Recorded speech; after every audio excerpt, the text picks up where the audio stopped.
Hey everybody, welcome back to the channel. This is Thomas and thanks for joining me here again today. I have a new series kicking out for you here today on the topic of interview questions.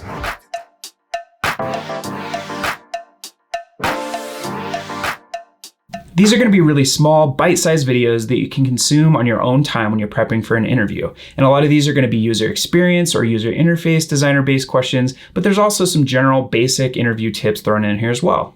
I've probably done hundreds of interviews over the years at this point for full-time jobs, part-time jobs, contract gigs. I've done remote interviews, I've done in-person interviews, whiteboard interviews, whatever it is. I feel like I have a good, thorough understanding of the interview process, and especially for UI UX designers and what you can expect. I've been both the interviewee and the interviewer over the years, so I feel like that gives me a good, rounded, unique view of both sides of the equation. Overall, these aren't going to be in any specific order other than this gateway video, which kind of kicks things off. So hopefully you are starting here. I'm going to also color code these so that you can tell the difference between the basic tips and the user experience or user interface based tips. So you can kind of binge them in any order or fashion that you want. All right, so let's kick this off. First video today is going to be on the topic of first impressions. You've probably heard the old saying, first impressions count. Well, this is especially important for interviews. We as humans tend to make decisions pretty quickly based off our initial encounter with someone in the first few seconds of meeting someone. So it's especially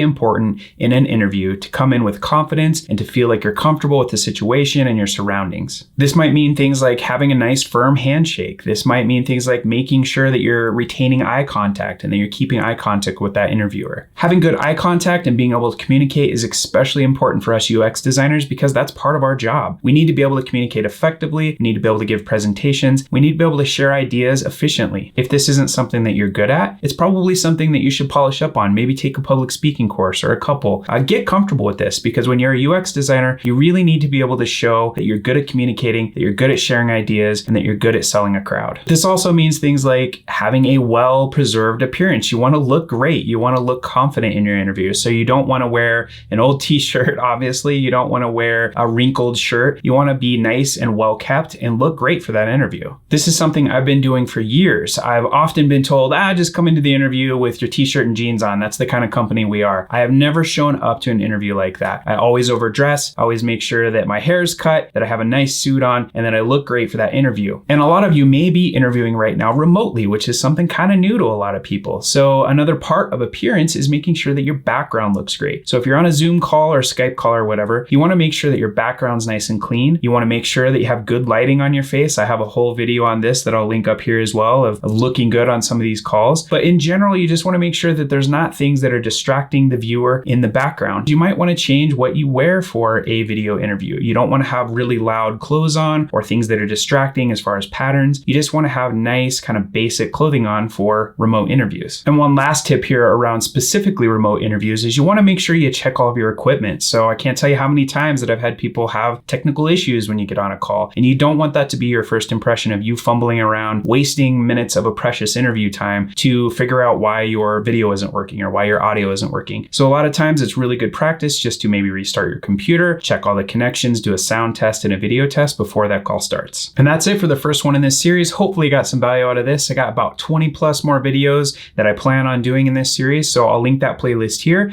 You can binge on that on your own time. Thanks for joining me here today. If you did like the video, please hit that like button and make sure you subscribe so you can see future videos. And until the next one, I'll see you then.